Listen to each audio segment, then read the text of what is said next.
Good grief, I love the Peanuts. Ever since I was a kid, it was one of my favorite bits of childhood escapism. The Peanuts, by Charles Schulz, was magical to me.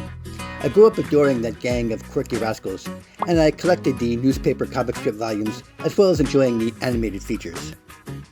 What made me relate to the Peanuts more than other cartoons or animated strips was that I recognized the psychological issues that Schulz addressed.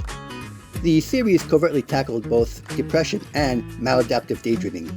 Let's delve deeper into the series as I explain what I mean. Welcome to my channel, where I explore various kinds of philosophical, psychological, and cultural topics that we can all relate to.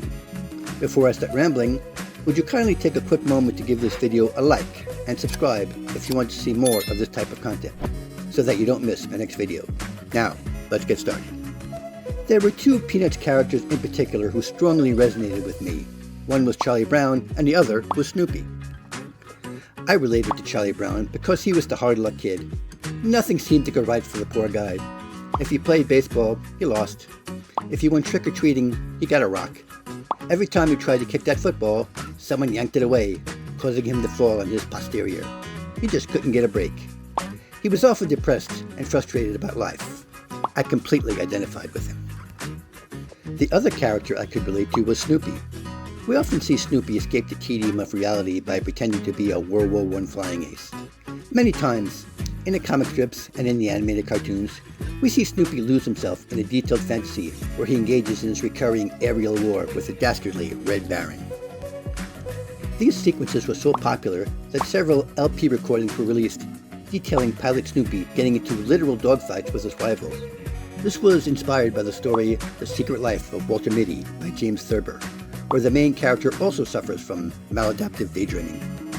Maladaptive daydreaming is when someone experiences vivid daydreams so consistently and intensely it interferes with daily life and hinders your ability to be social or productive. Snoopy fantasizes about being a heroic flying ace in the war. Maladaptive daydreaming is often called Walter Mitty syndrome. The frustrations of everyday life cause Charlie Brown to become depressed, and the tedium of the world caused Snoopy to engage in daydreams. It's easy for me to relate to both of them. That's why the Peanuts is so brilliant, and why I love the series so much. It has to be said that Charlie Brown never gives up on life, or lets his depression defeat him. He still tries to fly that kite, even if the tree tears it up every time. He still plays baseball, even if his team loses every game. He never gives up hope that he'll kick that football, no matter how often he falls. There's a nobility in his refusal to be defeated. I admire him for that. Here's another comic strip that deals with escape from reality. In the wonderful Calvin and Hobbs comic strip by Bill Waterston, little Calvin was not like other kids. He lived his life in an escapist fantasy world. He got through the day by pretending to be superhero Stupendous Man, or Spaceman Spiff, or Detective Tracer Bullet, or by talking to an imaginary tiger named Hobbs. If I had to guess, I'd say Calvin had maladaptive daydreaming. It's important to have interests to keep you connected with the world, especially when you're dealing with depression. Something to keep you engaged. Fantasy can be a good thing if you don't let it dominate your life. Hopes and dreams are good. We all need something to look forward to.